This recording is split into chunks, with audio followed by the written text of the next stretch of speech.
পৰ্বতত কাছ কণী পায়নে? সকলোৱে ক'ব নাপায়। কিন্তু গুৱাহাটী পৌৰ নিগমক যদি সোধে উত্তৰ দিব বিচাৰিব জানিলে পায়। সেইবাবে গুৱাহাটী পৌৰ নিগম অন্যতকৈ পৃথক।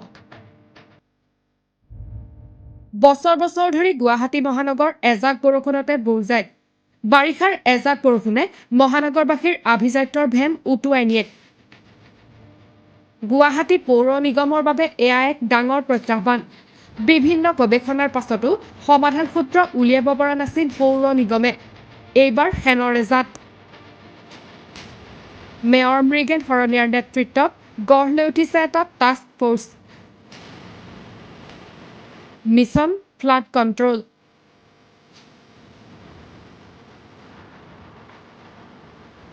বহু অধ্যয়নৰ পিছত পৌৰ নিগমে আৱিষ্কাৰ কৰিলে যে বাৰিষা হ'লেও ৰাজস্থানৰ মৰুভূমিত বান নহয়। কিয় নহয়? সেই অধ্যয়নৰ বাবে এটা বৃহৎ গৱেষণাকাৰী দল ৰাজস্থানলৈ প্ৰেৰণ কৰিব পৌৰ নিগমে। দলটোত থাকিব ৪০ জন গৱেষক। ৪০ গৰাকী গৱেষকৰ পাৰিষদখন অহা ২৭ এপ্ৰিলত বিমানেৰে উৰা মাৰিব ৰাজস্থানৰ জয়পুৰলৈ। তাতেই তেওঁলোকে গৱেষণা আৰম্ভ কৰিব কিয় বাৰিষাত বানপানী নহয় ৰাজস্থানৰ মৰুভূমিত। ৪০ পাৰিষদ দেহে মনে সাজু জয়পুৰত গৱেষণাৰ বাবে। মুঠৰ ওপৰত ৰাজস্থানৰ ফৰ্মুলাৰে গুৱাহাটীৰ বান নিয়ন্ত্ৰণ কৰিব মৃগেন শৰণীয়াৰ ৪০ পাৰিষদে।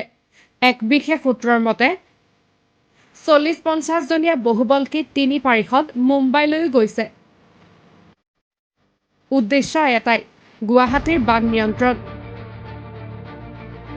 মহাৰাষ্ট্ৰ ৰাজস্থান এই অঞ্চলবোৰত ক্ষেত্ৰভিত্তিক অধ্যয়ন কৰিব গুৱাহাটী পৌৰ নিগমৰ গুণীজ্ঞানী গৱেষক পাৰিষদসকলে। জয়পুৰৰ গৱেষণাৰ পিছত অন্ততঃ মহানগৰবাসী আশ্বস্ত হ'ব পাৰিব যে ইয়াৰ পাছত পায়েল নাথৰ দৰে কোনো দুৰ্ভগীয়াই কৃত্ৰিম বানত উটি গৈ মৃত্যুক আঁকোৱালি ল'ব লগা নহ'ব। আশা কৰিব পাৰি মৰুভূমিত কিয় বান নহয় সেই গৱেষণা পত্ৰই সমগ্ৰ বিশ্বতে সমাদৰো লাভ কৰিব। গুৱাহাটীৰ কৃত্ৰিম বানত ৩ গৰাকী লোকৰ মৃত্যু হোৱাৰ পিছত পৌৰ নিগমৰ গাত যেন তত নোহোৱা হৈছে। মহানগৰত তেখেতসকলক বিচাৰি পাবলৈ নাই। হাস্যবদনে মুম্বাইৰ পঞ্চতাৰকা হোটেলত সভাৰ পিছত সভা কৰিছে। কোনোবা পাৰিষদে আকৌ মহাৰাষ্ট্ৰৰ উৎকট গৰমৰ পৰা পৰিত্ৰাণ পোৱাৰ বাবে ছুইমিং পুলতেই গা হাত পেলাইছে।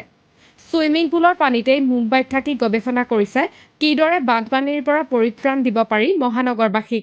মেয়ৰকে ধৰি পাৰিষদসকল নিশ্চিতভাৱে ধন্যবাদৰ পাত্ৰ। বেচেৰাহঁতে কমখন কষ্ট কৰি মুম্বাই জয়পুৰত থাকি মহানগৰবাসীক ভাল জীৱন এটা দিয়াৰ প্ৰচেষ্টা হাতত লৈছেনে? ধন্য মৃগেন শৰণীয়া, ধন্য গুৱাহাটী পৌৰ নিগম।